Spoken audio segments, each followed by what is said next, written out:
ask for help. What kind of help do you need help with? Now, that's a good question. Is it this kind of help? Can I get some help? Any help? Help. Or maybe this kind of help? I've fallen and I can't get up. No, not any of those. I know what you mean. Thanks for taking the poll.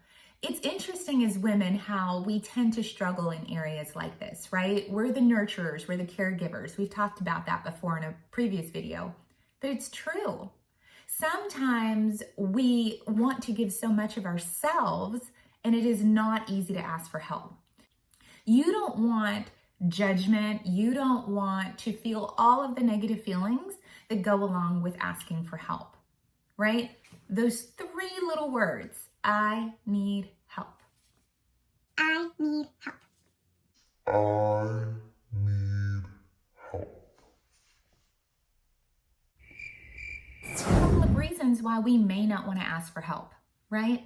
There is rejection, right? The big rejection. If we ask, we may not get it. Somebody might turn us down, right? Oh, hey, can you help me? No! Or maybe we don't want to be a burden. We don't want to push what we need help with onto other people. I don't want to owe you one. Reciprocity, right? If I do this for you, then you're going to expect me to do something in return.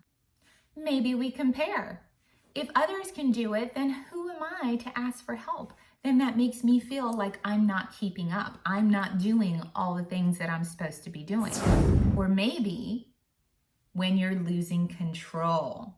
Yes, you don't want to lose control because, ladies, let's call it what it is. Are any of you out there micromanagers? Do you feel like the way that you do something is the absolute perfect and nobody can do it at your quality, right?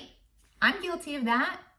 I remember the first time I asked or paid for a cleaner to come into the house because I was so overwhelmed with everything I had going on. And it was a luxury for me to actually hire a cleaning service to come in and clean.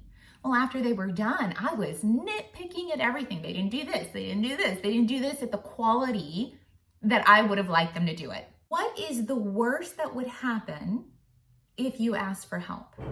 What does that mean about you? Does it mean you're weak?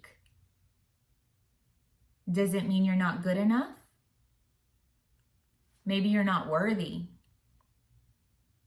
What do you think? You're helpless? But if somebody asked you for help, would you think the worst of them? If someone truly needed help, is that a bad thing? Do you perceive it as a bad thing? And if not, then why do you think it is so hard for you to ask those three simple words? That even if you were to ask your husband, your kids, anybody in your circle, hey, can you help me with this?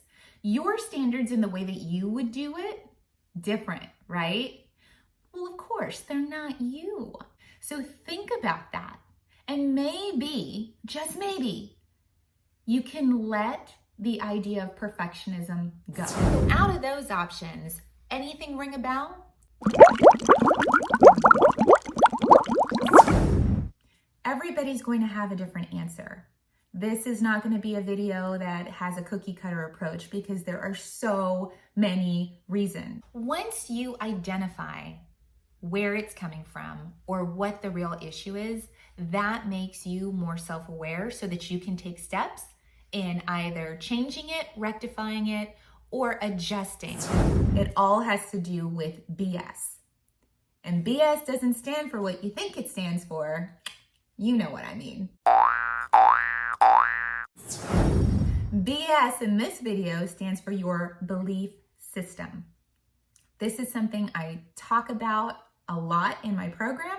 I talk about it a lot with my clients because this is really the fundamentals of who we are. It's our building blocks. So in order to understand why you think the way that you think and why you make the decisions that you make, we must look at your BS, which is your belief system building blocks. Asking for help can be hard to do, but as with anything, it's going to take practice. Ask yourself, what is the worst thing that would happen? And ask yourself, what is the best thing that would happen?